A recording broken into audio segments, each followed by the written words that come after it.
Hello दोस्तों, स्वागत है आपका मेरे इस नए चैनल पर बी हेल्दी एंड ग्लैम। मैं भानुप्रिया आप सभी के लिए लेकर आई हूँ एक ऐसा चैनल जहाँ पर आप हेल्थ एंड ब्यूटी से रिलेटेड सारी वीडियोस को देख सकते हैं, लेकिन वो भी बिल्कुल नेचुरल तरीकों से कि आप कैसे नेचुरल तरीकों से खुद की हेल्थ को फिट रख सकते हैं, हेल्थ अच्छी रख सकते हैं, हेल्थ में कोई भी प्रॉब्लम हो रही है उससे कैसे आप फाइट कर सकते हैं खुद से ही घर पर ही कुछ नेचुरल तरीकों से, और कैसे अपनी ब्यूटी को इनहेंस कर सकते हैं, कैसे खुद को सुंदर रख सकते हैं, कैसे अपनी स्किन को अच्छे से हेल्दी बना सकते हैं। वो आप सारी वीडियोस मेरे इस चैनल पर देखेंगे, लेकिन इसके लिए आपको कहीं पार्लर, सलून या महंगे प्रोडक्ट्स यूज करने की जरूरत नहीं है। कुछ होम रेमेडीज, कुछ एक्सरसाइज, डीआईवाई हैक्स, कुछ ऐसी टिप्स को अपनाकर ही आप खुद को कैसे अच्छे से रख सकते हैं, फिट एंड हेल्थ रख सकते हैं, वो आप इस चैनल पर देखेंगे।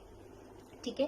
एंड तो अगर आपको आगे इन फ्यूचर में आपको इससे रिलेटेड वीडियोस देखनी है, हेल्थ एंड ब्यूटी से रिलेटेड, तो मेरे इस चैनल को लाइक कर दीजिएगा, सब्सक्राइब कर दीजिएगा एंड शेयर कर दीजिएगा सभी दोस्तों पर, ताकि आपके साथ साथ बाकी सभी लोग भी स्वस्थ एंड ब्यूटी स्वस्थ और सुंदर दिख सके।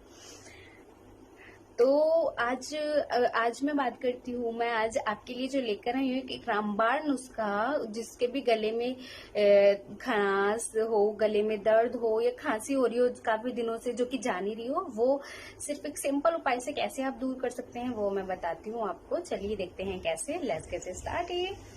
इसके लिए आपको जो चाहिए होंगे, ओनली 2 इंग्रेडिएंट्स की जरूरत होगी। फर्स्ट आपको अदरक एंड सेकंड हनी, ठीक है, जो कि सभी के घर में अवेलेबल होता है। अदरक और शहद सभी के घर में इजीली अवेलेबल होता है। इन 2 उपाय से कैसे आप खुद गले की प्रॉब्लम को कैसे सॉल्व कर सकते हैं खुद से ही, वो आप आगे देखते हैं। मैं आपको इसको कैसे यूज करना है, कब यूज करना है और कैसे यूज करना है, मैं आगे बताती हूँ आपको इस वीडियो में। चलिए बने रहिएगा मेरे साथ इस वीडियो में। स्टार्ट।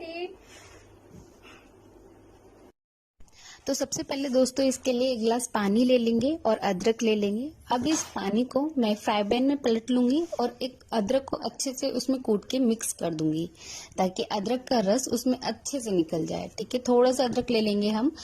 अब पूरा 1 गिलास पानी मैंने इसमें रखा है। जब तक ये आधा नहीं रह जाता है तब तक हम इसको मीडियम फ्लेम पर ऐसे ही छोड़ देंगे। ठीक है। देन उसके बाद इसको थोड़ी देर बाद अब मैंने देखा कि इसमें आधा, जब ये 1 गिलास पानी था अब आधा रह गया है, तो मैंने इसको अच्छे से इट मीन्स कि इसमें अदरक का रस अच्छे से निकल गया है, तो इसको मैं 1 गिलास में पलट लूंगी। और उसके बाद देखिए जैसे कि ये गर्म है अभी, तो और उसके बाद अभी एक शहद ले लूंगी मैं, उसमें शहद की 2-3 बूंदे इस गिलास में मिक्स कर दूंगी, इस अदरक के रस में अच्छे से मिक्स कर देंगे उसको। फिर इसको ज्यादा ठंडा नहीं होने देना है दोस्तों, हमको हल्का सा गर्म ही यूज करना है। ठीक है, ज्यादा ठंडा हम इसको नहीं यूज करेंगे। ये पूरा हम एक दिन में 2 टाइम यूज कर सकते हैं, तो इसलिए इसका हाफ, जितना कि देखिए मैं बता रही हूँ आपको, इतना हाफ हम एक टाइम में यूज कर सकते हैं। हल्का गुनगुना या गर्म ही यूज करना है, ज्यादा ठंडा नहीं। देन लेकिन हमें एक चीज का ध्यान रखना है कि कम से कम आधे घंटे तक हमको कुछ भी चीज खानी पीनी नहीं है, ताकि ये अच्छे से वर्क कर सके अपना। ठीक है, एटलीस्ट हाफ एन आवर तक हमें कुछ खाना इसको यूज करने की बात बताइएगा कमेंट करके, क्योंकि मुझे आपको कितना फायदा हुआ, कितना आपको अच्छा लगा ये उपाय। तो बने रहिएगा मेरे इस चैनल पर, ऐसे ही नई वीडियो के साथ मैं आपसे मिलती हूँ। और तो इस चैनल को सब्सक्राइब कर दीजिएगा एंड शेयर कर दीजिएगा दोस्तों के साथ। तो मिलते हैं मेरे नेक्स्ट वीडियो में।